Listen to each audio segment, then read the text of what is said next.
The sound of a sharp slap cracked through the monotonous drone of the engines at 35,000 feet.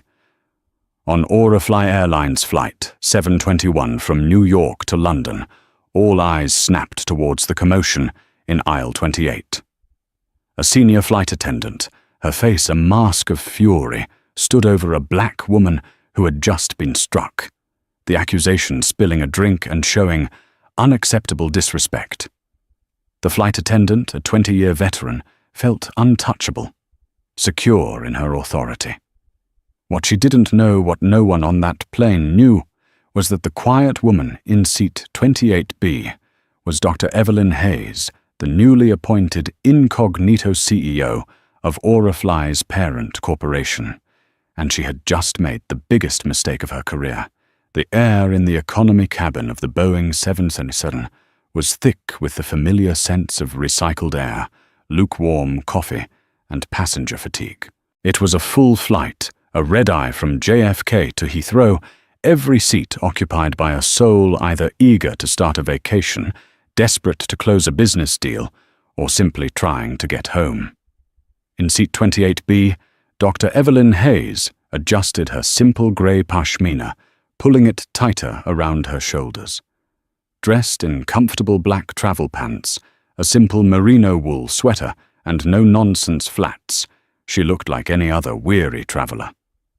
No one would guess she held the fate of the entire airline Airline in her hands. Just 3 weeks prior, Evelyn had taken the helm of Celestial Aviation Group, the massive conglomerate that owned Airline and 2 other regional carriers. Her appointment had been a seismic event in the industry. A former aerospace engineer with a PhD from MIT and a razor-sharp MBA from Stanford, she was a stark departure from the line of old guard back-slapping executives who had run the company for decades.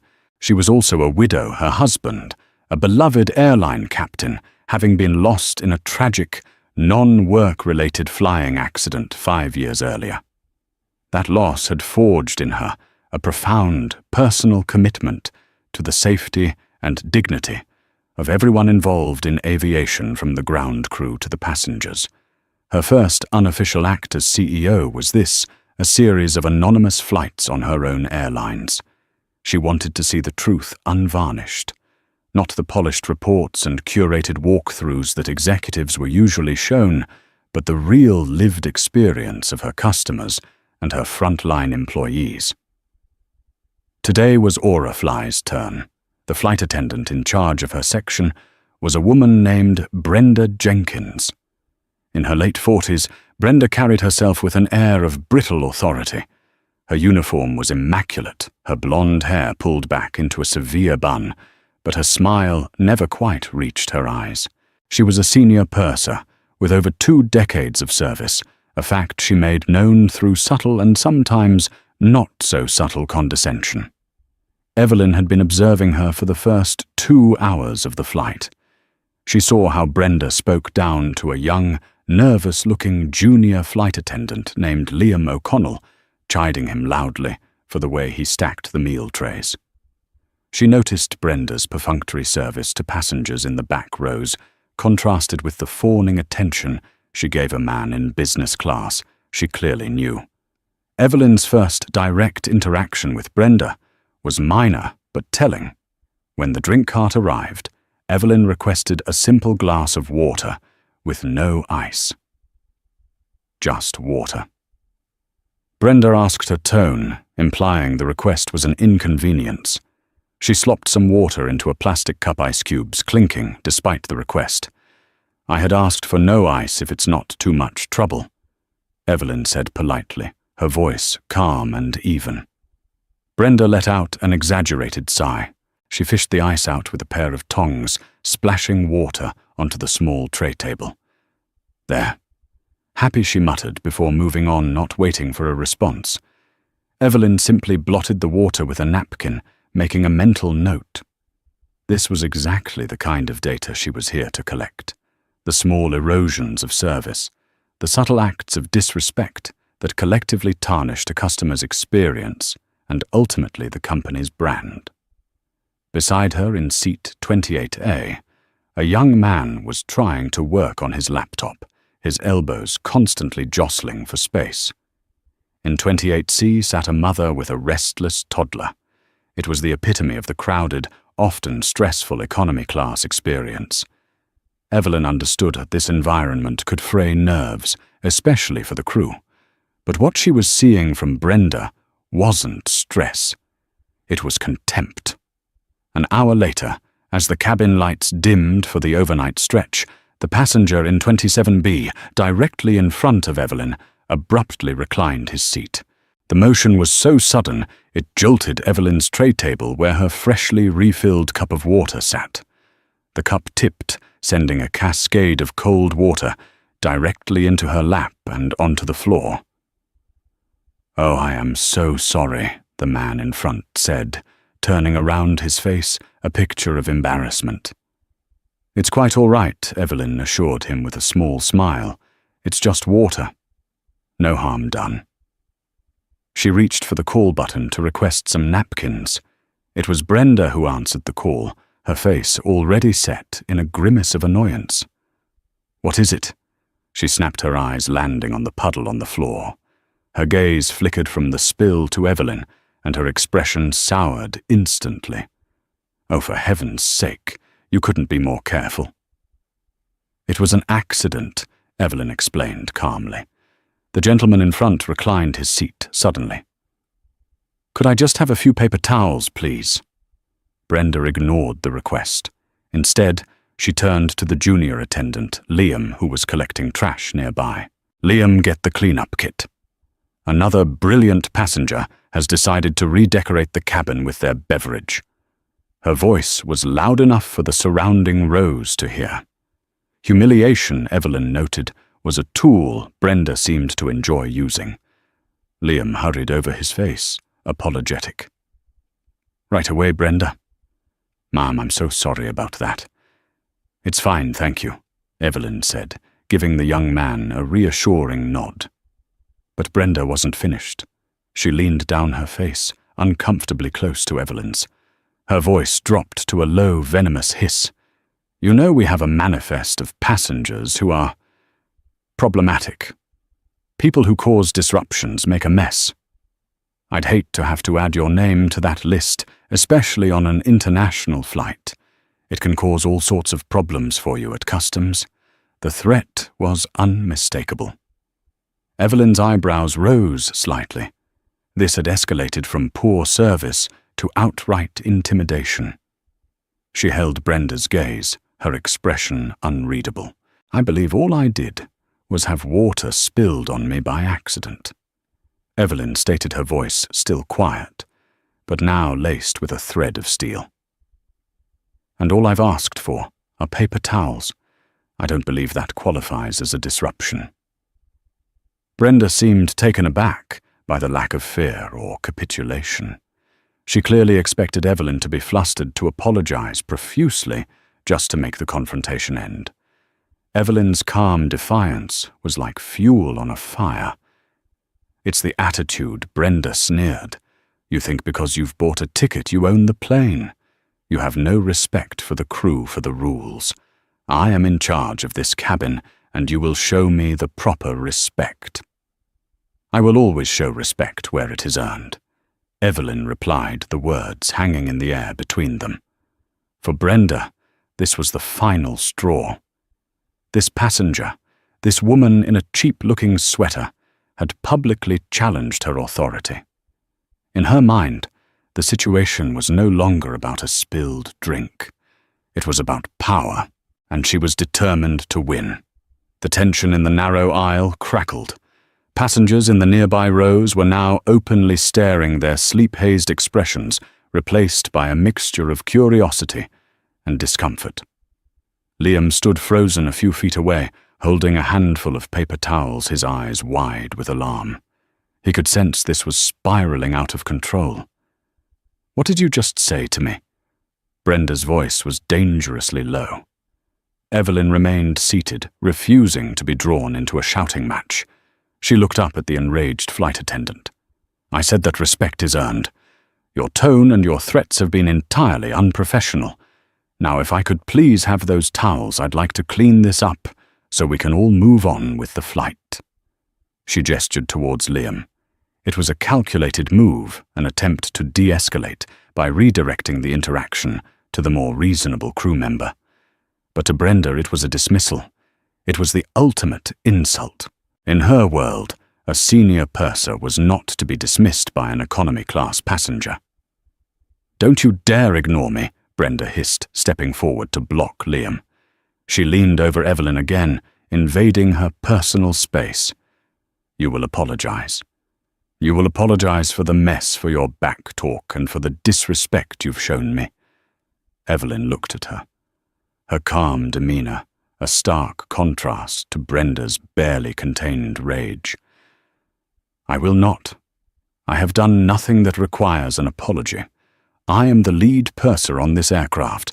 The captain gives me full authority over this cabin, and I am telling you, your insolent attitude is a security concern. Apologize. Now." A businessman in seat 29C, a man named Mark Peterson, decided he'd had enough. "Oh, for God's sake, leave the woman alone. It was an accident.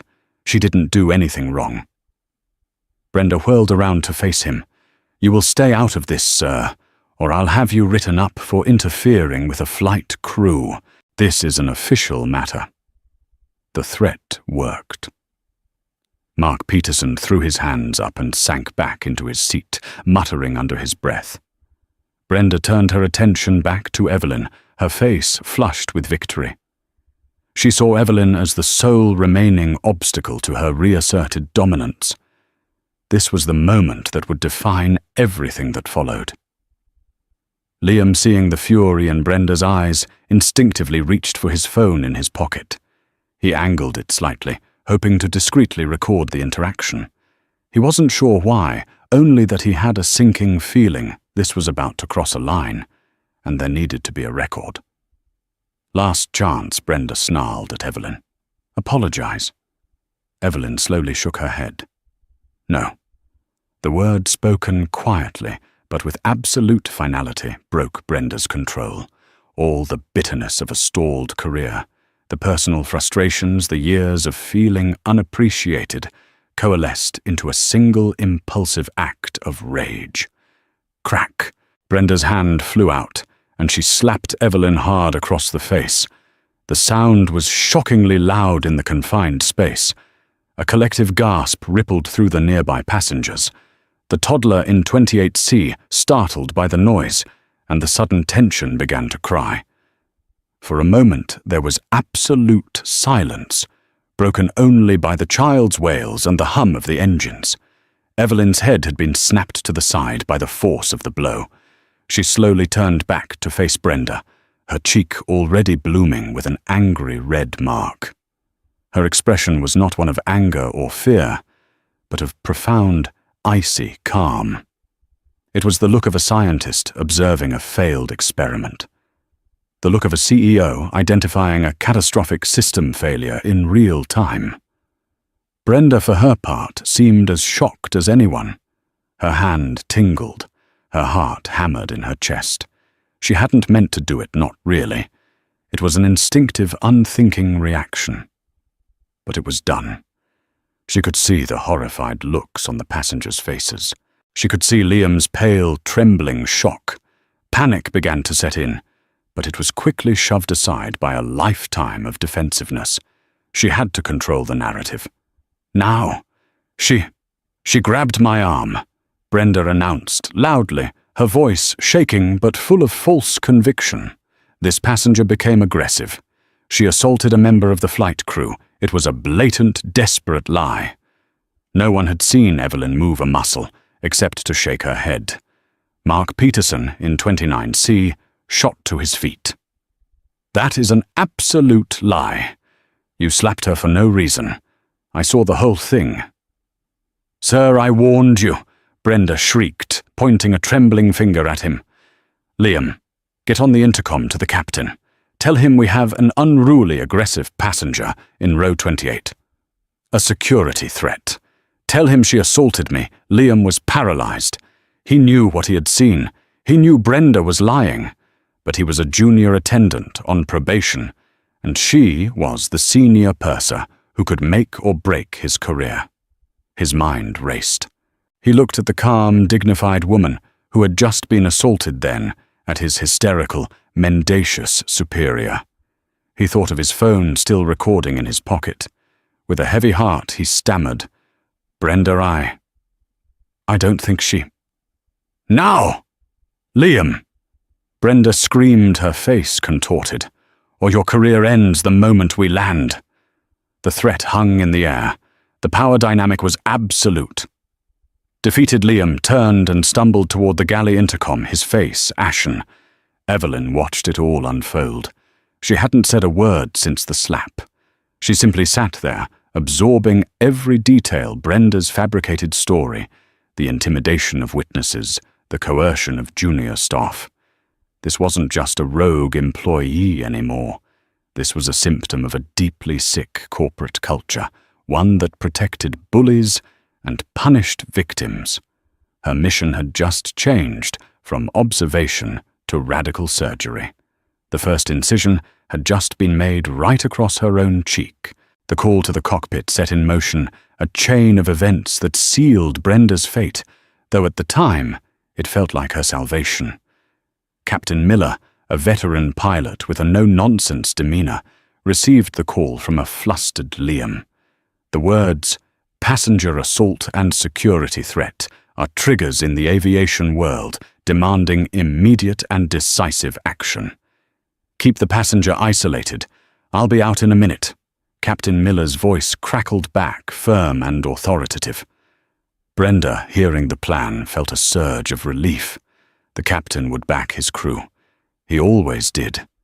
It was an unwritten rule. She was now the victim, and Dr. Evelyn Hayes was the perpetrator. She composed herself, smoothing her uniform and forcing tears to well in her eyes. The performance had to be convincing. Within minutes, Captain Miller emerged from the cockpit, his first officer taking the controls. He was a tall, imposing man, and his presence immediately commanded attention. Brenda met him at the edge of the galley, launching into her story before he could even ask. "Captain, thank God," she began, her voice quivering with manufactured fright. "It was awful. The passenger in 28B, she became belligerent after a small spill. She was verbally abusive, and when I tried to calm her down, she grabbed my wrist and tried to twist it. I reacted to defend myself. I was terrified. She held up her wrist as if it were injured." Captain Miller's eyes narrowed. He looked from Brenda's tear-streaked face to the silent watching passengers. "Liam, what's your report?" Liam swallowed hard. Brenda was staring daggers at him. A career he had dreamed of since he was a boy hung in the balance. It all happened very fast, Captain." He mumbled, avoiding everyone's gaze. There was a disagreement. It was a weak, non-committal statement, but it was the most he could manage. To Miller, his hesitation seemed to corroborate Brenda's story. The young man was likely too shaken to speak clearly. The captain strode down the aisle to row 28. He stood over Evelyn, his shadow falling across her. The red mark on her cheek was stark and undeniable. "Ma'am," he said, his voice devoid of warmth. "I am Captain Miller. I've been informed that you assaulted a member of my crew.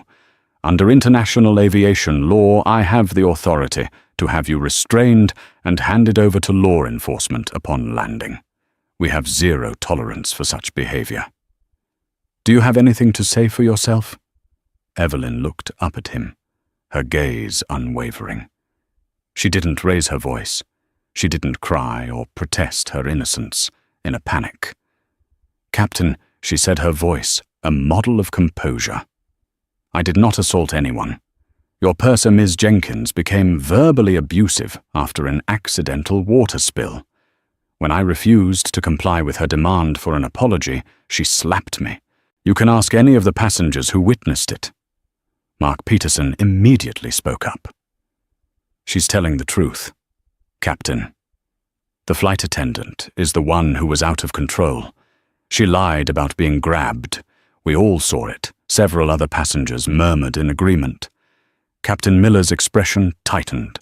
He was now faced with conflicting accounts. But the choice for him was straightforward. It was his 20-year veteran purser versus a group of agitated passengers. He defaulted to his training and his biased trust the crew.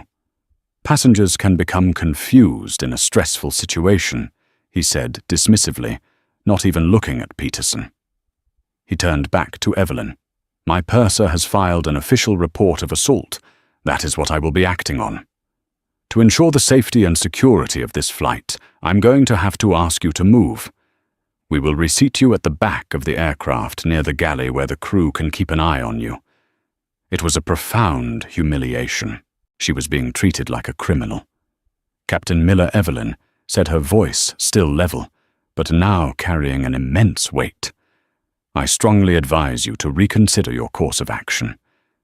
I suggest you take detailed written statements from the passenger in 29C and any other witnesses.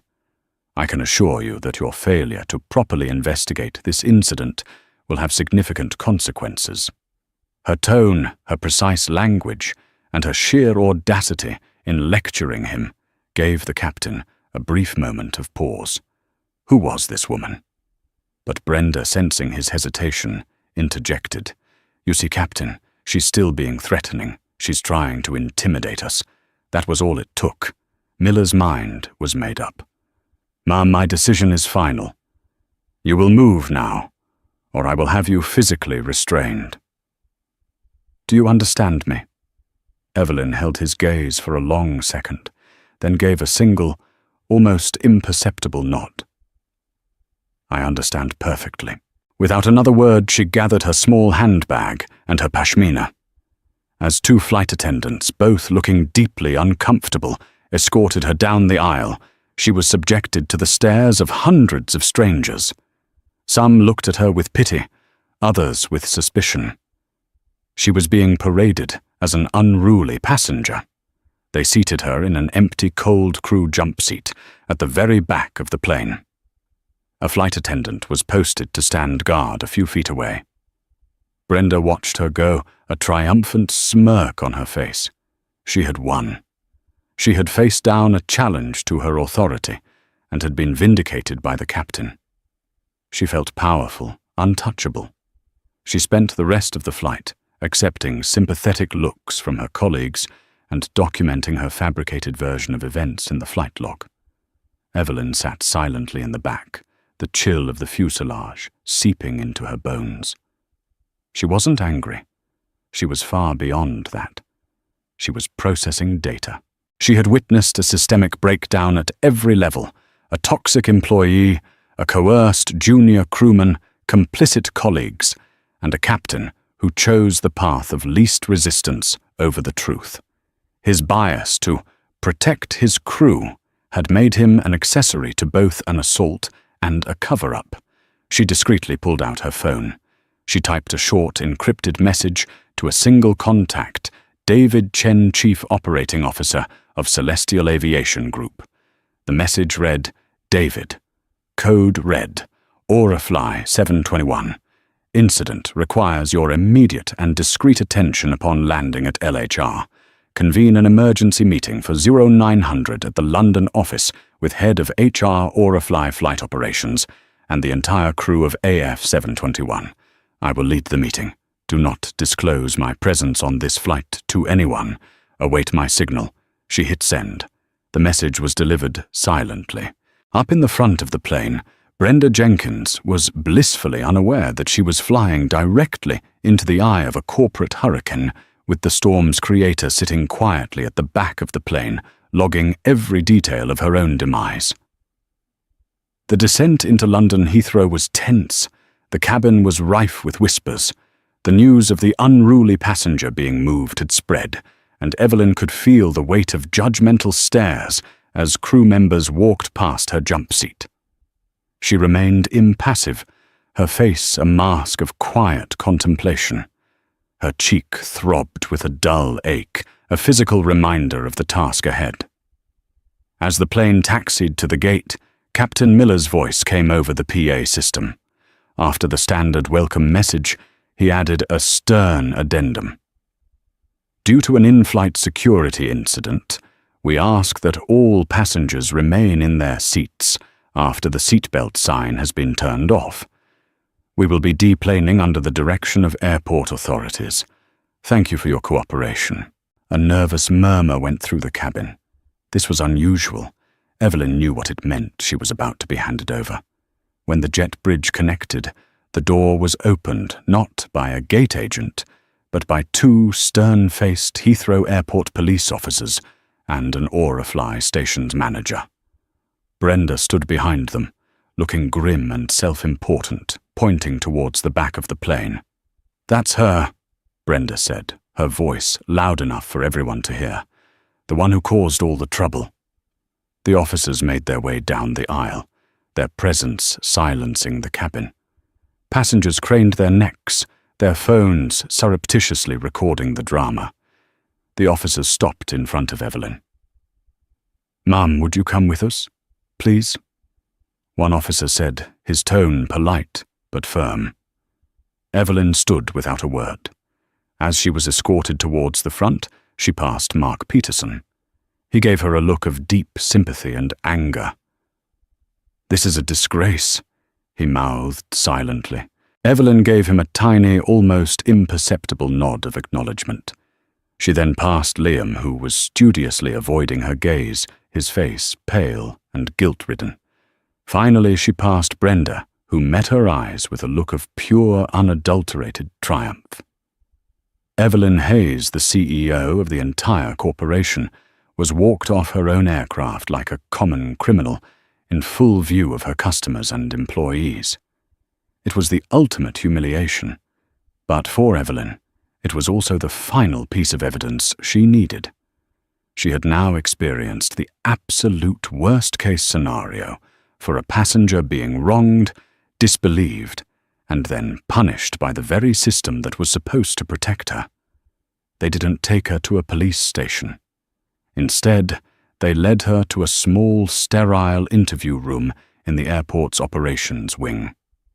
The Aurafly station manager, a harried-looking man named Robert, joined them. "We have a report from the captain that you assaulted a member of the flight crew," the lead officer began. "This is a serious offense. We need to take your statement." "Before I say anything," Evelyn said calmly, "I require two things. First, I would like the name and contact information for the passenger in seat 29C, a Mr. Mark Peterson. He was a primary witness. Second, I need to make a phone call." The officer shrugged. "You can make a call. We'll have to get the witness information from the airline." Robert, the station manager, puffed out his chest. "The airline will follow the captain's report. We stand by our crew." Evelyn simply looked at him. "We'll see," she said softly. She took out her phone and dialed. Meanwhile, back at the aircraft, the crew was buzzing. Brenda was holding court in the galley, recounting her harrowing experience with dramatic flair. "You just can't imagine the entitlement," she said to the other flight attendants. She had this look in her eye completely unhinged. I was genuinely afraid for my safety. Captain Miller came back from speaking with the station manager. "All right, team, good work today. A tough situation, but you handled it by the book." They're taking her statement now. "We'll all have to file reports, of course. We're scheduled for a mandatory debrief at the London office at 9 a.m. standard procedure for an incident like this." Brenda beamed. A debrief would be her chance to solidify her story, to be praised for her quick thinking in neutralizing a threat. Liam felt a wave of nausea. He knew the debrief meant he would have to either lie for Brenda or tell the truth and face her wrath and the potential end of his career. The video file on his phone felt like a ticking time bomb in his pocket. In the small interview room, Evelyn spoke quietly into her phone. "David, it's me. I'm at Heathrow in operations room 3B. The handover has been made. Put the plan in motion. And David, have our top legal counsel meet me here in 10 minutes. She hung up, The two police officers and the station manager looked at her, mildly impressed by her composure, but still seeing her as a troublemaker. Less than 10 minutes later, the door to the room opened. A woman in an impeccably tailored suit entered, radiating an aura of formidable intelligence. "I'm Amelia Vance, Chief Counsel for Celestial Aviation Group," she announced, her sharp eyes taking in the scene. She walked directly to Evelyn's side. "I'll be representing Dr. Hayes." The station manager, Robert, blinked. "Celestial Aviation Group. That's our parent company." He looked at Evelyn, a flicker of confusion in his eyes. Why would the top lawyer for the entire corporation show up for some random economy? Passenger Amelia Vance turned to the police officers. "Officers, my client has been wrongfully detained based on a false report. She is the victim of an assault by a flight attendant. We have multiple witnesses and video evidence. We will of course cooperate fully, but we will also be filing a formal complaint against the crew for making a malicious and false report." The confidence and authority in her voice changed the atmosphere in the room completely. The officers exchanged a look. This was far more complicated than a simple unruly passenger case. "And as for you," Amelia said, turning her icy gaze on Robert, "your CEO, Dr. Evelyn Hayes, requested that the entire flight crew of AF 721, including the captain, be present for a 9 a.m. debriefing at the corporate headquarters. I suggest you ensure they are all there. Dr. Hayes is very much looking forward to it." Robert's jaw went slack. His eyes widened in dawning horror as he connected the dots. The name, the lawyer, the command for a meeting. He looked at the calm woman in the simple travel clothes, the red mark still visible on her cheek. He was staring at the CEO of his company, and his airline had just assaulted her, humiliated her, and handed her over to the police. In that moment, Robert felt the floor drop out from beneath him. The hurricane had just made landfall. The Celestial Aviation Group's London headquarters was a sleek, modern building of glass and steel near Canary Wharf. The main boardroom on the top floor had a panoramic view of the city, a long mahogany table, and an air of immense corporate power. At 8:55 a.m., Captain Miller, Brenda Jenkins, Liam O'Connell, and two other flight attendants from Flight 721 were led into the room. They were all in uniform, looking tired and slightly bewildered by the formality of the setting. Brenda, however, was thriving on it. She saw the grand boardroom as a stage befitting the gravity of the assault she had endured. She whispered to Captain Miller, "They're clearly taking this very seriously. Good. She needs to be put on a no-fly list." Already seated at the table were David Chen, the COO, a sharp man whose face was an unreadable mask, and Sarah Goldstein, the formidable global head of human resources. Their expressions were grim. "Please have a seat," David Chen said, his voice flat. The crew sat opposite the executives. Brenda placed her incident report binder on the table with a self-important thud. Liam fidgeted, his hands sweating. He could feel his phone in his pocket, a heavy, incriminating weight. "As you know," David began, "we are here to debrief the security incident on last night's flight from JFK. Captain Miller, please begin by summarizing the events from your perspective." Captain Miller, confident and professional, recounted the story exactly as Brenda had told him. He detailed the call from the galley, his assessment of the unruly passenger, and his decision to have her moved and met by authorities. Purser Jenkins acted professionally under duress to de-escalate a volatile passenger who had become physically aggressive, he concluded. "I stand by my decision to support my crew." Sarah Goldstein, the HR head, made a note on her tablet, her face impassive. "Thank you, Captain. Ms. Jenkins, would you please walk us through the confrontation from your point of view?" This was Brenda's moment. She launched into a dramatic, embellished retelling. She painted Evelyn as condescending and aggressive from the moment she boarded. She described the water spill as a deliberate act of provocation. "She was baiting me," Brenda said, her voice catching. And when I asked her to take responsibility, she flew into a rage. She lunged at me, grabbing my arm. I had to push her away to defend myself. My hand made contact with her face, but it was a purely defensive reflex. I was terrified she was going to seriously injure me. As she spoke, Liam felt his stomach churn. The lies were so blatant, so audacious. He stared at the polished surface of the table, unable to look at anyone. "And Mr. O'Connell," Sarah Goldstein said, turning her attention to him. "You were present during the incident. Does Miss Jenkins's account align with your own recollection?" The entire room fell silent. All eyes were on Liam. Brenda shot him a look that was both a warning and a threat. His heart hammered against his ribs. This was it. The moment of truth. Lie and save his job, or tell the truth and be destroyed by this vindictive woman.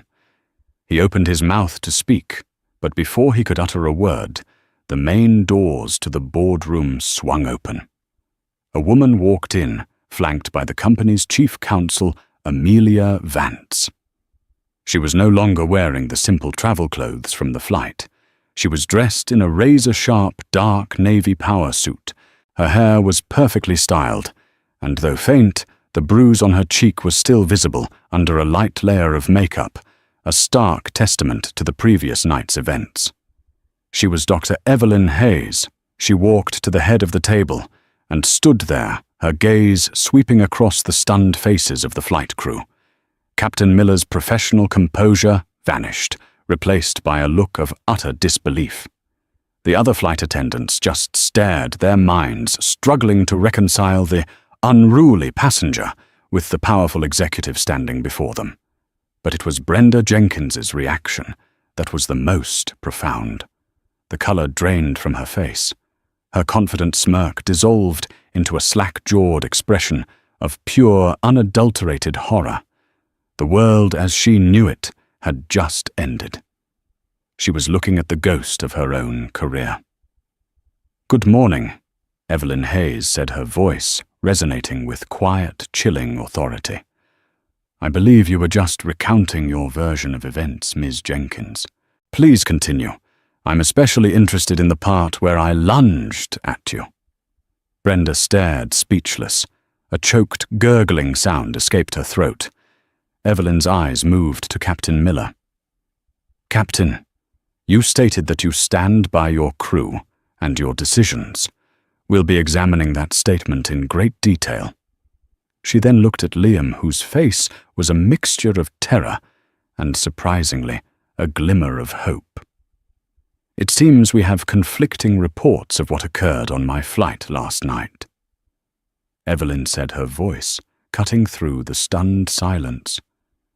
"Fortunately for all of us, and unfortunately for some, we don't have to rely on memory or on self-serving fabrications."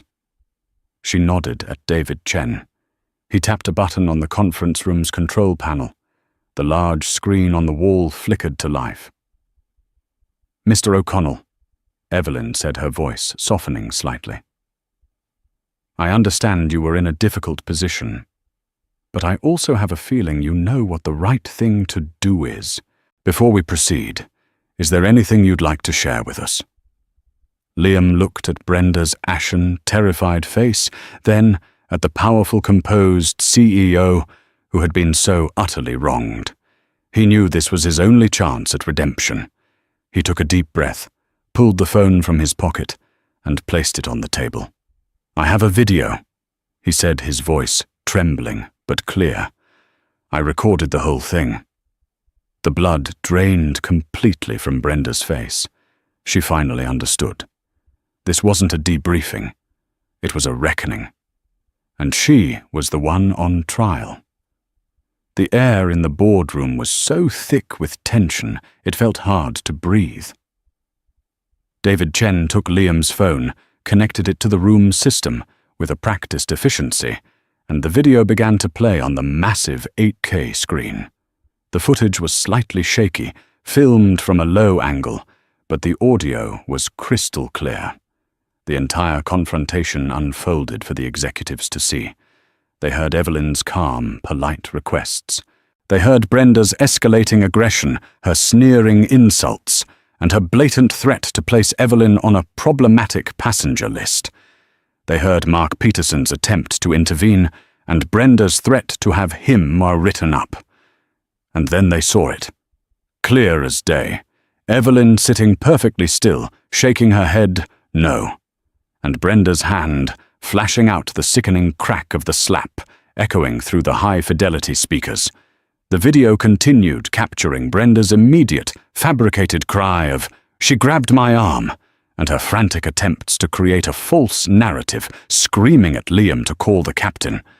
The video ended. Silence descended upon the room, heavy and absolute. Brenda Jenkins was a statue of pure dread. Her lies, her entire defense, had been systematically dismantled in under 2 minutes. There was nowhere to hide.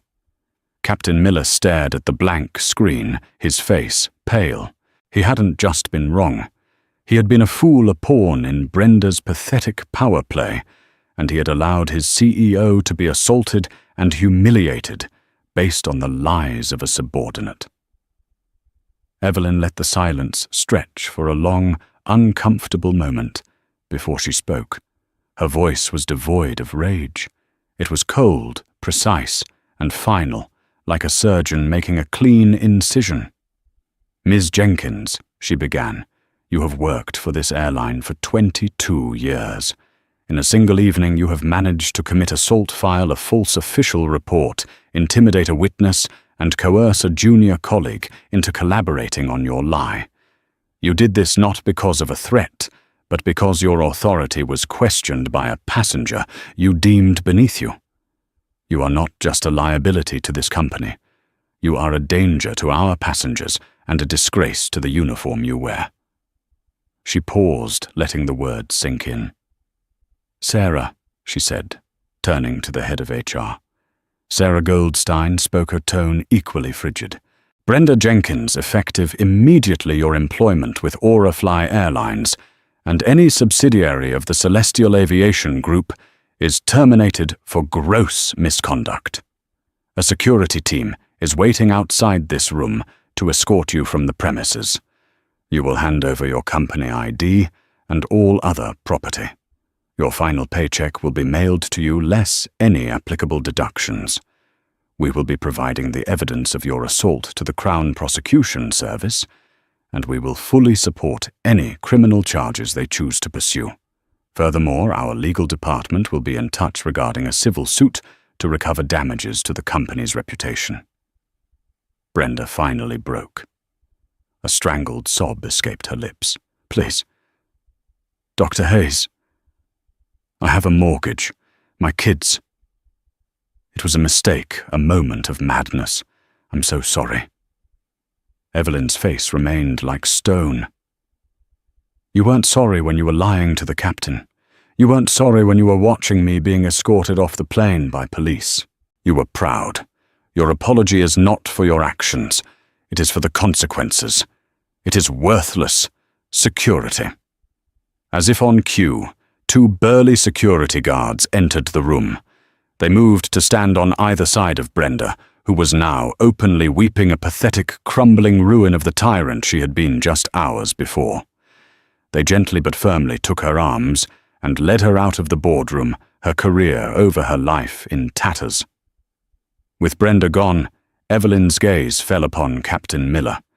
He looked up, his face etched with shame. "Captain," she said, the disappointment in her voice more cutting than any anger could be. "Your primary duty is the safety and security of everyone on board your aircraft. That includes protecting passengers from your crew, not just the other way around. You were presented with conflicting reports with multiple passenger witnesses contradicting your purser. Yet you chose to ignore them. You defaulted to tribalism instead of truth. You failed to investigate. You allowed a passenger, any passenger, let alone me, to be victimized and then further humiliated. You failed in your duty as a leader." Captain Miller swallowed hard. "Dr. Hayes." "Ma'am, there's no excuse. I was wrong. I offer you my unreserved apology and my resignation." Evelyn considered him for a moment. "I will not be accepting your resignation, Captain. That's too easy. Firing you solves the problem of one bad captain. Retraining you might just create a better one. You will be grounded for the next 3 months without flight pay. During that time, you will undergo an intensive leadership and de-escalation retraining program with a special focus on unconscious bias. You will personally write and help implement a new protocol for handling in-flight crew-passenger disputes that emphasizes evidence gathering over chain-of-command bias. Your return to the flight deck will be probationary and contingent on a full and successful review. Do you accept these terms?" It was a harsh punishment, but it was also a second chance. It was a path to redemption, not just exile. "Yes, ma'am," Captain Miller said, his voice thick with emotion. "Thank you. I accept." Finally, Evelyn turned to Liam. The young man was still trembling, but he met her gaze directly. "Mr. O'Connell," she said, and for the first time, a hint of warmth entered her voice. "You were put in an impossible position by a superior who abused her power. You were scared and you hesitated, but in the end you did the right thing. You secured the truth. That takes courage. And courage alongside integrity is what we need at this airline." She looked at Sarah Goldstein. "Sarah, please see to it that Mr. O'Connell is immediately removed from probationary status. I want him enrolled in the Purser Fast Track program, and I want him to work with Captain Miller on the new dispute resolution protocol. We need people like him in leadership positions." Liam stared, dumbfounded. "Thank you, Dr. Hayes," he stammered. "Thank you." Evelyn nodded, then addressed the entire room. "Let me be crystal clear. The culture that allowed Brenda Jenkins to thrive for 22 years, the culture of crew versus them, ends today. Every single employee, from the baggage handlers to the board of directors, will undergo a new customer dignity and bias training program. Aurafly will become the gold standard for passenger respect and safety. Not because it's good for business, which it is, but because it is the right thing to do. This meeting is adjourned. The fallout from the incident on Flight 721 was not a pebble dropped in a pond. It was a boulder, and the waves it created reshaped the entire landscape of Aurafly Airlines and the lives of everyone involved. For Brenda Jenkins, the reckoning was absolute and devastating. The walk from the boardroom, escorted by security, was a blur of shame. The faces of her colleagues, people she had dominated and gossiped with for years, were a mixture of shock and, in some cases, poorly concealed satisfaction. She was stripped of her ID badge, the plastic card that had been the symbol of her identity and authority for over 2 decades. When she arrived home, the carefully constructed facade of her life began to crumble. Her husband, initially supportive, grew distant and cold after the video of the slap went viral. News vans were camped outside their suburban home. She became a local pariah, the airplane Karen of internet memes and late-night talk show jokes. Her union, after a perfunctory review, sent a terse letter officially declining to represent her, citing the irrefutable video evidence of gross misconduct. The criminal charges for assault proceeded, and though she avoided jail time, she was sentenced to a lengthy period of probation, mandatory anger management classes, and a significant fine. The civil suit from Celestial Aviation Group was relentless, targeting her pension to recoup reputational damages. She tried to find work with other airlines, but her name was now toxic, permanently blacklisted. Within a year, the financial and social pressure became unbearable. She and her husband divorced. She had to sell the house she was once so proud of. The last anyone heard, Brenda Jenkins was working as a cashier at a discount supermarket, her face perpetually etched with a bitterness that had curdled into permanent resentment. She never truly accepted responsibility. In the ruined echo chamber of her own mind, she was the victim brought down by a cruel world, and a woman who should have just apologized. Conversely, at Aurafly, the boulder of the incident became a cornerstone for a new beginning. Dr. Evelyn Hayes and her communications team executed a masterclass in crisis management. Instead of hiding, they embraced radical transparency. Evelyn herself held a press conference, the faint bruise on her cheek still a visible reminder of the event. She didn't just apologize to the public, she apologized on behalf of a corporate culture she was now tasked with eradicating. What happened on Flight 721 was a failure at every level. She stated, her voice steady. It was a failure of training, a failure of leadership, and a failure of our fundamental promise to our customers. This is not a bad Apple problem. It is a systemic problem. And I am here to tell you the system changes now. The Aurafly Cares initiative was rolled out with unprecedented speed and funding. The new training program, co-designed by a team of psychologists, de-escalation experts, and a reluctant but dedicated Captain Miller, was mandatory for every single employee. It involved immersive role-playing, where pilots had to act as passengers, and flight attendants had to mediate disputes from a captain's perspective. A core component was the Liam Protocol, a new fully anonymous digital reporting system that allowed junior crew members to report abuse or misconduct from superiors without any fear of reprisal, triggering an immediate confidential HR investigation. The results were astonishing. Within 6 months, Aurafly's customer satisfaction scores, which had been stagnant for years, saw a double-digit increase. The airline, once seen as just another carrier, was now lauded in business journals as a model for corporate accountability. Job applications from top-tier talent skyrocketed. People wanted to work for a company that had proven it had a conscience. Liam O'Connell became an unlikely but powerful symbol of this new culture. Promoted to purser with record speed, he discovered a passion for teaching. He would often lead sessions for new hires, his quiet humility making his story all the more impactful. He would play the video for them, pausing before his own moment of hesitation. Right here. He would say, his voice resonating with hard-won experience, is the moment you choose who you are. Do you protect a broken system, or do you protect the truth? Brenda Jenkins lost her career in the moment she raised her hand. I almost lost mine in the moment I stayed silent. Don't make the same mistake I almost did. Captain Miller's journey was one of quiet, profound redemption. His 3 months on the ground were agonizing.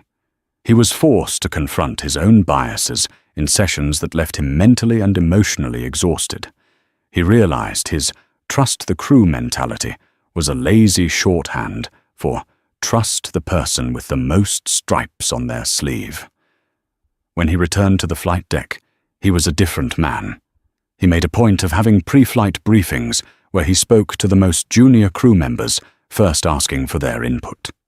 He would walk the entire cabin during flights, not just the premium sections engaging with passengers. One rainy afternoon in the crew lounge at LAX, he found Liam reviewing a flight manifest. "Liam," he said, sitting down opposite him, "I never properly thanked you.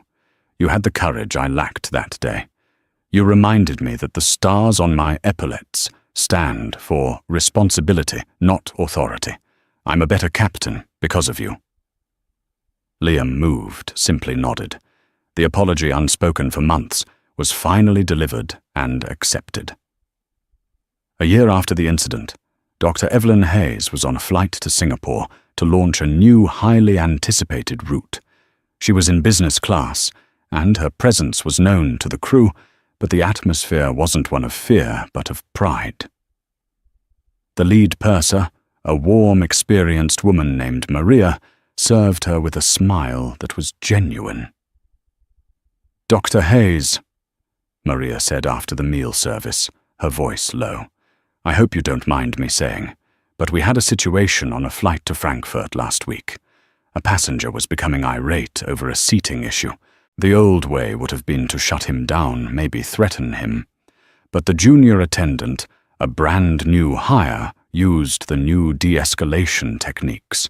She listened, she validated his frustration, and she found a solution. No one shouted, no one was humiliated. It was just handled. That's you. That's the change you brought." Evelyn looked out the window at the setting sun, painting the clouds in hues of orange and purple. She thought of her late husband, of his deep love for the integrity of flight and the respect he believed was owed to every soul on an aircraft.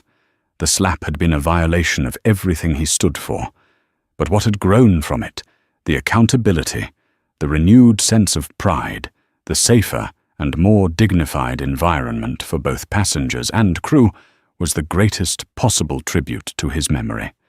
The scar on the company's reputation had healed into a symbol of its newfound strength. "Thank you, Maria," Evelyn said, turning back to the purser. "That's all I ever wanted to hear." "Now," she added, a small, genuine smile gracing her lips, "could I trouble you for a glass of water? No ice, if you please." Maria's answering smile was bright and confident. "It would be my absolute pleasure." The story of Dr. Evelyn Hayes and Aurafly Flight 21 serves as a powerful real-world lesson in calmer leadership and accountability. It shows how one person's arrogance and abuse of power can lead to their own spectacular downfall, while another's quiet integrity can change an entire corporate culture.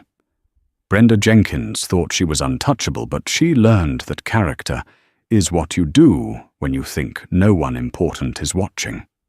Evelyn Hayes proved that true leadership isn't about sitting in a corner office. It's about understanding the real-world experience of your people and having the courage to fix what is broken, no matter the cost.